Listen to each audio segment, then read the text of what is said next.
예, 안녕하십니까. 당구대 치과학 교수 1학년차 조학일입니다. 오늘 제가 발표할 주제는 페리 임플란타티스의 리제네레이션 트리트먼트 와이너입니다. 우선 페리 임플란타티스의 정의부터 살펴보도록 하겠습니다. 작년 시카고에서 있었던 컨센서스의 정의가 되었고 이번에 분당에서 있었던 ITI 스터디 클럽 때 짚어드린 바 있습니다. 페리 임플란타티스란 임플란트 주변에서 플라그와 연동된 병소적인 환경으로 글루코자의 염증과 진행성의 골소실을 보입니다. 특히 진행된 골소실이라는 점에서 주목을 해야 하는데 이러한 골소실은 병이 진행됨에 따라 악화되는 속도가 더 가속화되어서 심할 경우 임플란트를 제거해야 되는 상황까지 이어질 수 있습니다. 이러한 페리임플란타이티스를 포함한 페리임플란티시스를 치료 후 예방하기 위해 몬벨리와 랑은 CIST라고 불리는 치료 프로토콜을 만들었고 크게 분류하여 비외과전 및 외과전 치료로 나뉘게 됩니다. 페리임플란타이티스의 한정에서는 수아레즈 로페스 대 랑보 등의 2016년 시스테마틱 리뷰에 따르면 비외과적인 치료는 효과가 크지 않고 일시성이 매우 떨어진다고 하였습니다. 결국 어찌됐건 간에 서지컬로 갈 수밖에 없고 크게 리젝티브, 즉 삭제형과 리제너레이티브, 재생형으로 나뉘게 됩니다. 제가 의문이 들었던 것은 우리 교실에서 리젝티브 서저리를 루틴하게 시행하지만 리제너레이티브 서저리는 시행하는 경우를 많이 못 봤다는 것이었습니다. 그래서 저는 페리임플란타이티스에서 리제너레이티브 서저리를 하는 사람들의 근거를 찾아보고 하지 않는 사람들은 왜 안 하는 것인지에 대해서 알아보고자 했습니다. 순서는 다음과 같이 진행하도록 하겠습니다.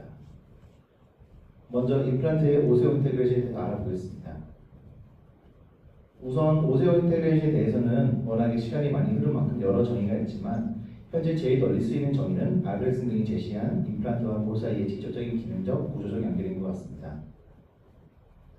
조직학적으로 살펴보면 브로글렌 등과 알브렉슨 등은 개의 생검 조직에서 우선 임플란트 나사의 피치 사이의 공간은 혈벽으로 차게 되고 육아 조직으로 대체된 이후에 1주 뒤부터는 우분본이 나타나기 시작해서 12주 즈음에는 본의 리모델링 과정까지 확인을 하였습니다. 보살 등도 사람의 생검 조직에서 이와 거의 유사한 과정을 관찰해내었습니다. 그럼 네이티브 본이 아닌 GBR된 본에 대해서는 어떨까요? 스몰클러 등은 개에서 각기 다른 방법으로 힐드리지의 리제네레이션을 시도를 하였고 3개월 뒤 조직학적인 관찰에서 결과적으로 5가지 모든 경우에서 우분본 생성 및 이들이 라밀레이션화가 되는 것을 확인을 하였고 GBR의 새로운 가능성에 대해서 증명을 하였습니다. 이러한 GBR의 경우에서 오세오 인테그레이션을 아치 등이 조직학적으로 관찰하였는데 7마리의 개에서 양치에 각각 다음과 같은 4개의 임플란트를 침입을 하였고 각각 GBR 6개월 힐링 사이트, 자연회복된 곳, GBR과 동시에 씹는 경우, 주변을 혈변으로 채우되 멤브레인으로 보호하는 경우였습니다.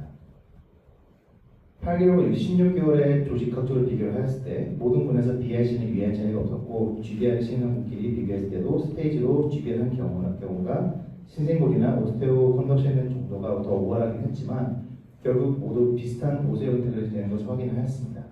GBR을 시행해도 오세오 인테그레이션은 네이티브 본에 심을 때와 동일한 방식으로 진행이 되었습니다. 오늘 다루는 리제너레이티브 트리트먼트에서는 앞서 보여드린 과정들 중에 오세오 인테그레이션 방해의 요소만 없다면 진행되는 과정 자체는 사이먼테니어스 GBR에서의 오세오 인테그레이션과 비슷하게 진행될 것이라고 예상할 수가 있습니다. 다음으로 페리임플란타이티스가 있을 때 주변의 임상적 조직학적인 상태를 알아보겠습니다. 제일 흔한 임상 증상으로는 레드네스, 이데마, 뮤코자 렌탈라시먼트, 비오피 임퍼스, PD 증가, 방사선학적 고조실이 있습니다. 조직학적으로는 넓은 병소, 매우 많은 형질세포, 마크로파지와 중성부, 그리고 혈관 구조물이 더 많이 관찰이 됩니다. 미생물 및 면역학적으로는 페리오돈타이티스나 페리임플란트 뮤코사이티스보다 더 복잡하고 이질적인 감염 양상을 보여줄 수 있는 것으로 사료가 되고 있습니다. 특히 골결손에 대해서 자세히 살펴보아야 하는데 슈바르츠 등은 2007년에 임플란트 주변 골결손 형태에 대해 조사한 바 있는데 수평적인 골수를 클래스 1으로 정의하였고 수직적인 골수를 클래스 2로 정의하였습니다. 우선 79%의 경우에서는 클래스 1과 클래스 2가 혼재된 양상을 보였습니다. 그리고 환상형으로 고립수되는 클래스 1, 2가 제일 많았습니다. 이러한 GTR에서도 그랬듯이 디펙트의 양상 또한 재생형 치료에 있어서 영향을 줄 수 있을 것으로 예상할 수가 있습니다. 주변 수축 조직뿐만 아니라 임플란트 표면도 살펴보아야 하는데 제일 눈에 띄는 것은 임플란트 표면의 미생물 질량화입니다. 본래의 임플란트 부분은 세균막에 영향을 받는 일이 매우 적으나 점막을 관통하고 있는 부분은 구강에 노출되는 순간 세균에 의해 빠른 속도로 진락하게 됩니다. 진락하의 원인과 순서는 자연치아에서 유사합니다.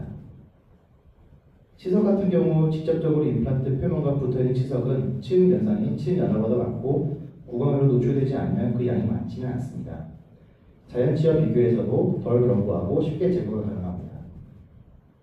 하지만 이렇게 일반적으로 임플란트 표면에 치석이 끼지는 않는다 하더라도 시멘트 잔사가 남아있을 경우 자연치 치석과 유사한 역할을 할 수가 있고 심지어는 시멘트 잔사에서부터 치석이 생성되는 경우가 있습니다. 이제 이런 환경에서 재생형 치료하는 기초 및 방법에 대해 알아보겠습니다. 재생형 치료하는 근거에 대해서 알아보려면 먼저 리 오세오 인테그레이션에 대해서 알아야 됩니다. 리 오세오 인테그레이션에 대해서 누가 제일 먼저 정의에 대해서는 특별히 제가 찾아보기는 없었으나 UCLA 대학에서 냈던 1993년 논문에 처음으로 리 오세오 인테그레이션이라는 용어가 사용된 것으로 보입니다. 10수년 넘게 특별히 누군가가 정의를 내린 적은 없었으나 2009년 램버트 등이 시스테마틱 리뷰에서 처음으로 기존의 세균막에 오염된 임플란트 표면의 신생골 형성이라고 정의를 내렸습니다. 즉 재생형 수식을 논하기 위해서는 임플란트의 표면에 주목을 해야 합니다. 1999년 펄슨 등이 4마리의 개를 실험한 바 각 개마다 2개의 임플란트를 의도적으로 페리 임플란타이티스를 유도한 후에 임플란트 표면을 하나는 포니스로 또 하나는 사레이 팔렛으로 청소한 후에 7개월 경과를 관찰하였고 방사선사진상에서 보기를 얻어졌습니다. 하지만 조직사진을 관찰한 결과 신생골이 기존 디펙트의 월 쪽에서부터는 만들어졌으나 임플란트와의 계면에서는 연조직 캡슐이 형성이 되어서 직접적인 본과 임플란트의 컨택은 굉장히 제한적으로 일어나는 것이 확인이 되었습니다. 즉 숙주에서는 본이 만들어지는 것에 이상은 없으나 임플란트 표면의 보호관리 오세오 인테그레이션을 방해할 요소가 있는 것을 관찰합니다. 우선 임플란트의 표면 디자인과 관련해서는 펄슨 등이 2001년과 2004년 두 번의 실험을 통해서 매끈한 표면의 임플란트는 20% 정도의 리 오세오 인테그레이션을 보이는 데 반해서 거친 표면의 임플란트는 80% 정도 되는 리 오세오 인테그레이션이 되는 것을 확인하였습니다. 이에 대해서는 거친 표면의 임플란트가 수루 혈관 형성에 더 유리하기 때문일 것이라는 의견이 지배적입니다. 그리고 임플란트 표면은 복잡한 구조상 스케일링이 어렵고 결과적으로 오염된 임플란트 표면의 경우 여러 박테리아 등의 작용으로 인해 리 오세오 인테그레이션에 어려움을 겪을 수 있습니다. 이러한 오염된 임플란트 표면을 처리하는 것은 리 오세오 인테그레이션을 위해서 필수적이고 방식으로는 여러 가지 있는데 크게 메케니컬 디컨타미네이션과 케미컬 디컨타미네이션으로 나눌 수 있습니다. 기계적 처치에 있어서는 아무래도 논메탈 재료들이 임플란트 표면에 남기는 흠집이나 변화가 적어 추천되는 편입니다. 다만 만약 임플란트 표면의 나사를 모두 제거하는 임플란토플라스티를 고려한다면 메탈 기구는 물론 핸드피스법까지도 고려 가능합니다. 이러한 임플란토플라스티는 기존의 삭제형 수식에서 쓰였던 방식인데 최근에는 재생형 수식에서 동반해서 사용하려는 시도들이 눈에 띕니다. 윌트팜 등은 임플란토플라스티 후에 에칭제일 도포를 포함한 재생형 수식을 이용해서 36케이스에서 1년 팔로우 결과 모든 케이스에서 PD 감소 및 방사선학적 부피를 관찰하였고 슈바르츠 등은 임플란토플라스티 이후에는 연소식 퇴축이 종종 일어났던 것을 고려하여서 10명의 환자에게서 CTC까지 동반을 해서 시행하여서 쇼텀으로 안정적인 결과를 얻은 바 있습니다. 여하튼 이러한 메카니컬 디컨타미네이션 뒤에 건조를 한 다음 케미컬 디컨타미네이션으로 들어가는데 사실 케미컬 디컨타미네이션 면에서는 슈바르츠 등은 펠렛에 살라인만을 묻혀서 표면 처치를 해도 다른 방식들과 큰 차이 없는 재생효과를 보인 바 있어서 이 방법을 이용하면 매우 간편하게 표면 처치를 할 수 있을 것 같다는 생각이 들었습니다. 국내의 연구 자료들에서 살펴본 바로는 거의 모든 연구에서 케미컬 디컨타미네이션으로 테트라사이클을 사용하는 것을 확인하였습니다.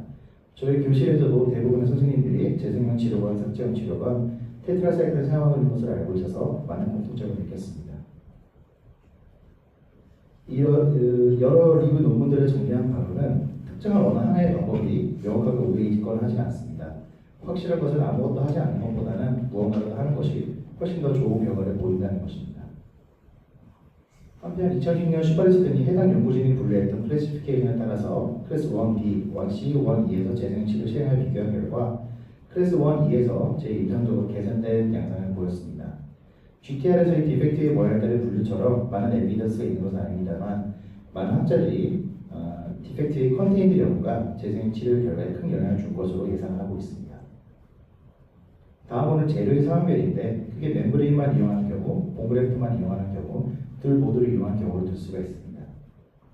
우선 멤브레인만 사용하는 방식은 90년대 초창기까지는 많이 이용되어 왔으나 GTR 출시에서 멤브레인만 쓰는 방식이 도태가 되었듯이 비흡수성 멤브레인의 인기가 떨어지면서 점차 사용 빈도가 낮아져 왔으며 노출될 경우 감염 등이 발생하면 봉그래프트와 함께 사용하는 경우보다 훨씬 더 치명적일 수가 있어서 요즘에는 거의 사용되는 방법이 아닙니다. 봉그래프트를 멤브레인 있을 때와 없을 때를 비교한 논문들이 있는데 코리아 부트만 등은 봉그래프트만을 사용한 경우와 비흡수성 차폐막을 함께 이용한 경우가 이상적으로 유리하지 않다고 하였고 루스 제언스커 또한 흡수성 차폐막을 썼을 때와 안 썼을 때 두 가지 유리한 차이는 없었다고 하였습니다. 결론적으로 현재까지로는 봉그래프트와 함께 차폐막을 이용하거나 최소한 봉그래프트만이라도 이용하는 것이 임상적으로 더 좋은 결과를 보이고 있습니다. 서머지 여부와 논서머지 여부에 대해서는 학술적으로 큰 차이가 있느냐에 대해서는 명확한 근거는 없습니다. 다만 프라이머리 클로즈업, 즉 서머지를 통해서 접근할 생각이라면 수술 전 보철물을 제거하고 커버 스크류로 교체하여서 연조적인 회복을 도모한 후에 재생 수식을 진행하는 것을 추천합니다. 이렇게 긍정적인 자료가 많은데도 왜 우리는 재생치료를 잘 하지 않는 것일까요? 우선 많은 동물 실험들에서 리오세르테전이 일어나는 것이 확인이 되었습니다. 하지만 이 실험들에서의 페리임플란타이티스는 라이게이처 인듀스드 페리임플란타이티스이고 이러한 실험적인 상황이 실제 임상에서의 환경을 최대한 제한할 수 있다는 것이 정설이기는 하지만 분명히 다른 상황인 것을 인지를 해야 합니다. 또한 일반적인 임플란트 승립 시의 BIC가 60에서 80% 정도로 보고되는 데 반해서 임플란트 주위염의 재생형 치료 이후에 나타나는 BIC는 일반적으로 40에서 60%입니다. 이러한 연구 결과가 임상 실험들 때문에 많은 리뷰 논문들에서는 재생형 수식이 리오세르테전 면에서는 예지성이 떨어지며 근거가 부족하다고 지적하고 있습니다. 다음으로 표면치료에 대한 고찰입니다. 기계적인 디콘타미네이션은 임플란트의 나사선 하나하나 사이가 그 효과를 주기에는 나사 사이 간격이 매우 촘촘하고 일부 케이스에서는 기구의 접근조차 어렵습니다. 그러다 보니 차라리 임플란트의 표면을 모두 제거하는 임플란트 플라스틱을 방향을 돌리게 됩니다. 하지만 이러한 임플란트 플라스틱가 과연 장점만 있을까요?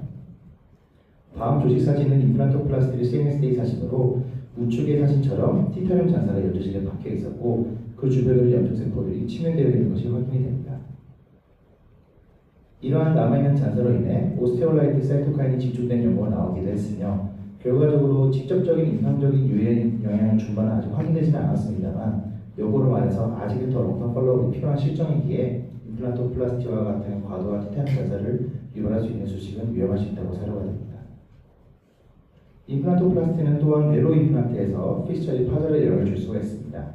창 등의 연구에서 3.7mm 직경의 와이드 임플란트는 임플란트 플라스틱 이하 굽힌 강도 및 파절 강도의 차이는 없었으나 3.75mm 직경의 임플란트는 굽힌 강도 면에서 임플란트 플라스틱 후에 유리한 감소를 보여서 이러한 단점이 있을 수 있음을 시사를 하였습니다. 이처럼 임플란트 플라스틱은 당장에 도입하기에는 금신적인 수식이라고 판단이 되고 많은 고려 후에 시행함을 알 수가 있습니다. 롱텀 팔로우업의 연구 면에서는 2010년 이후에 롱텀 팔로우업을 봤을 때 아직 연구가 많이 부족하고 무엇보다 치료 방식들이 통일되어 있지가 않습니다. 각 연구들은 모두 긍정적인 결과를 내놓았습니다만 조금은 더 연구가 필요할 것으로 보입니다. 또한 학술 및 임상을 벗어나서 현실적으로 다가가도 금전적인 문제가 있습니다. 슬픈 이야기지만 임플란트의 수가는 점점 낮아지고 있고 만 65세 이상에서는 보험 임플란트가 적용이 되고 있습니다. 만 65세 이상의 환자로 보험 혜택을 받을 수 있는 상황에서 기존에 있던 임플란트가 페리임플란타이티스를 보일 때 의사들은 모르겠지만 환자들이 재생형 치료를 선택하는 경우는 매우 드문 것이기에 임플란트 수가가 싼 우리나라에서는 이런 특수한 문제가 발생할 수도 있습니다. 결론입니다. 페리임플란타이티스에 의해서 인접 연조직이 염증 및 경조직이 소실이 발생을 하고 이러한 병적인 환경에서 비외과적인 치료는 큰 힘을 발휘하지 못하고 외과적인 치료로 귀결됩니다. 오늘은 그런 외과적 소식 중에 재생형 치료에 대해서 짚어보았고 이미 오염되었던 임플란트에서도 리오세올테레이션이 가능하다는 것은 확인이 되었습니다. 하지만 이러한 리오세올테레이션은 임플란트의 표면의 영향을 매우 많이 받기 때문에 오염된 표면을 잘 처리하는 것이 매우 중요합니다. 오염된 임플란트 표면을 처리하는 방식으로 여러 가지가 있고 명확하게 어느 하나가 우리에게 권하지 않습니다. 그리고 표면치료 이후에 최소한 고리시제는 적용하는 것을 권장합니다. 이러한 노력에도 아직 여러 연구들에서는 예지성이 없는 이 오세오티크신은 보고가 되고 있고 디콘타미네이션에서도 한계점이 있다는 것을 알아두어야 할 것이며 무엇보다 아직까지 확실한 높은 폴로업이 없다는 것을 염두에 두어야 할 것 같습니다. 또한 학술적으로는 페리페라타이티스 재생형 치료는 치과 의사라면 누군 한 번쯤은 도전해보고 싶은 분야이지만 우리나라에서는 특수하게도 금전적인 문제가 얽혀있다는 것도 알아두어야 할 것 같습니다. 지금까지 경청해 주셔서 감사합니다.